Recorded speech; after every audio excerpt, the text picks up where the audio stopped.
L'allongement de la durée de vie, c'est un fait en France, mais quand on regarde les pays qui ont repoussé l'âge de départ à la retraite, eh bien on constate que l'espérance de vie elle a diminué, comme en Grèce par exemple. Parce que si les gens vivent plus longtemps, c'est aussi parce qu'ils arrêtent de travailler plus jeunes. Aujourd'hui, l'espérance de vie en bonne santé en France, elle est de 63 ans et demi. Là, avec cette réforme, on va sanctionner les gens qui partent avant 64 ans.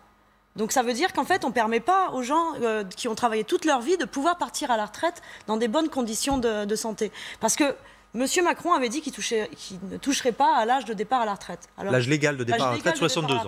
On n'y touche pas, mais du coup, il se moque des Français et des Françaises, parce qu'on voit très bien qu'avec le principe de décote et surcote, en fait, certes, l'âge légal de départ à la retraite ne change pas, mais si on part avant 64 ans, on est pénalisé. Donc tout est fait pour inciter à ce qu'on parte au-delà de l'âge légal de départ à la retraite. Je voudrais juste terminer sur une chose, c'est que si on souhaite que le système de retraite il soit à l'équilibre, il y a une autre solution, c'est de créer des emplois. Si on baisse le chômage, si on crée des emplois, eh bien là, on n'aura pas le problème pour financer le système de retraite. Il y a des EHPAD privés, donc des établissements pour les personnes âgées en situation de dépendance, qui se font de l'argent sur cette situation. Je pense qu'on a besoin vraiment d'avoir un service public de la dépendance qui soit fort, parce qu'actuellement, vous avez des groupes privés qui profitent de cette situation, vous avez vu les tarifs quand pour les personnes âgées pour rentrer dans un EHPAD, donc des personnes qui sont obligées de vendre tout ce qu'elles ont, leur maison, pour pouvoir financer leur EHPAD, des enfants qui s'endettent pour pouvoir payer l'EHPAD de leurs aînés, et quand c'est pas le cas, quand elles n'ont pas la possibilité d'avoir de la famille qui paye, comment elles font? Bien ça c'est la question, et actuellement vous avez ces grands groupes qui en plus pratiquent de l'évasion fiscale. Donc ces grands groupes se font de l'argent sur ce modèle-là, et je pense que c'est au pouvoir public de reprendre la main, parce que c'est une priorité que nos aînés finissent leur vie dans une situation de dignité. De manière générale, et le foot plus particulièrement, quand on est dans des compétitions sportives, c'est un moment de communion où chacun exprime en fonction de ses origines ou de ses affinités avec telle ou telle équipe son enthousiasme, mais ça doit rester quelque chose justement de purement bienveillant, et donc c'est regrettable.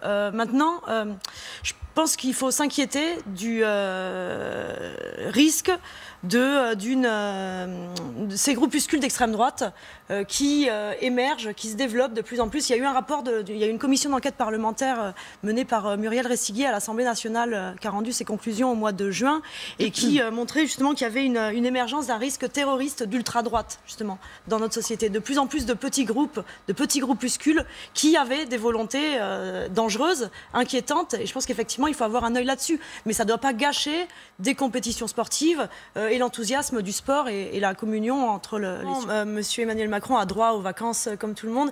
Maintenant, il y a de plus en plus une demande d'exemplarité qui est faite vis-à-vis des dirigeants. Je pense qu'aujourd'hui, quand on est élu, quand on exerce des fonctions ministérielles, mais également de député, il y a une demande d'exemplarité. On l'a vu ces derniers temps avec l'affaire de Rugy. Et puis, surtout, il faut voir de quelle année on sort, de quelle année scolaire on sort. On sort d'un mouvement qui a duré des semaines, des mois, qui est le mouvement des Gilets jaunes, où il y avait ce sentiment d'une déconnexion entre la classe politique, entre les élus et le reste du peuple.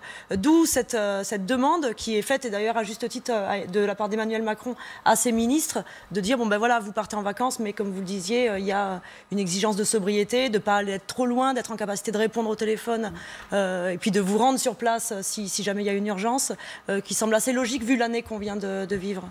Cette demande d'exemplarité, elle ne serait pas aussi forte si les politiques qui étaient menées, mais là quand on parle pas du comportement individuel, mais si les politiques qui étaient menées tout au long de l'année, elles ne laissaient pas penser qu'il y a cette déconnexion et qu'on a un pouvoir qui agit pour l'intérêt non pas de la majorité de la population, non pas pour l'intérêt général, mais pour l'intérêt d'un groupe, d'un clan, en fait. Et moi, je suis persuadée que si Emmanuel Macron n'était pas dans une politique où il agit comme le président des riches, comme un Robin des Bois inversé, en quelque sorte, si Emmanuel Macron avait donné le sentiment que c'était vraiment le président de tous les Français et pas seulement d'une minorité de très riches, on n'aurait pas cette demande, cette suspicion, comme vous dites, sur où il va passer ses vacances. Et par ailleurs, les actes individuels comme ça, dont il y a besoin. Il y a besoin clairement de vacances sobres, de vacances d'exemplarité, mais ça ne pourra pas compenser une politique qui ne va pas dans le sens de l'intérêt général. Il y a besoin d'investir dans certains secteurs, et contrairement à la petite musique ambiance, il y a besoin d'investir dans le service public.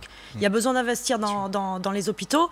Et je veux juste... Alors ça coûte cher, pour le coup. Puisqu'on parlait... Oui, mais d'abord, au niveau des dépenses, on parlait de Bercy. Je veux rappeler que quand on recrute un fonctionnaire à Bercy, il ramène chaque fonctionnaire 20 fois plus qu'il ne coûte. Parce que c'est aussi justement un fonctionnaire qui permet d'aller chercher, donc parlons des recettes, l'argent où elle existe, et pour l'instant on ne va pas la chercher. La fraude et l'évasion fiscale, c'est environ 80 à 100 milliards d'euros chaque année qui pourraient renflouer les caisses de l'État et qu'on ne va pas chercher. C'est la fraude sociale à côté dont on parle beaucoup, c'est sûr, mais... 7 à 9 milliards a été évaluée la fraude sociale. Vous imaginez, donc il y a 10 fois plus d'argent à aller chercher du côté de la fraude fiscale. Mais le problème, c'est le problème habituel de ce gouvernement, c'est qu'en fait, pour aller chercher l'argent, alors là, on parlait d'aller chercher du côté de Action Logement, l'organisme collecteur du 1% logement. On va faire des économies du côté de l'assurance chômage. Moi, j'ai une autre solution pour ce gouvernement. Malheureusement, ça ne va pas dans le sens de la politique qui est menée depuis des mois, mais c'est d'aller chercher l'argent là où il y en a, dans les poches de ceux qui en ont déjà beaucoup. On va peut-être parler là de Whirlpool, mais c'est la même chose pour le crédit impôt compétitivité emploi. Le nombre, les millions d'euros qui sont donnés à des entreprises qui, une fois qu'elles ont touché le pactole, se mettent en liquidation, délocalisent, là, on pourrait les trouver aisément, ces 3 milliards d'euros. Vous vous souvenez du badge 1 million d'emplois qui avait été fait par Pierre Gattaz à l'époque. Pierre Gattaz par le MEDEF.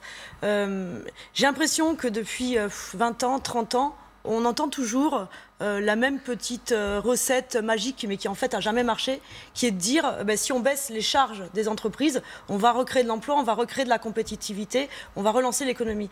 À un moment donné, il faut se dire, si ces solutions-là, elles ne marchent pas, essayons-en une autre. Et je pense que la solution alternative, ce serait de se dire que si les entreprises, on veut qu'elles soient compétitives, eh bien, il faut qu'elles aient des produits à vendre. Et pour qu'elles aient des produits à vendre, il faut que les gens aient les moyens de les acheter.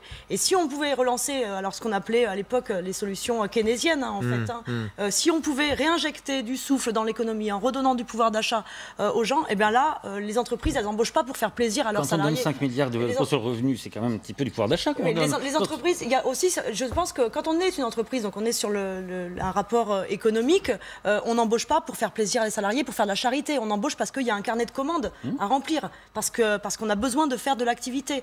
Et donc c'est pour ça que la question de plus ou moins de charges, je pense qu'on a vu que ce n'était pas une solution efficiente.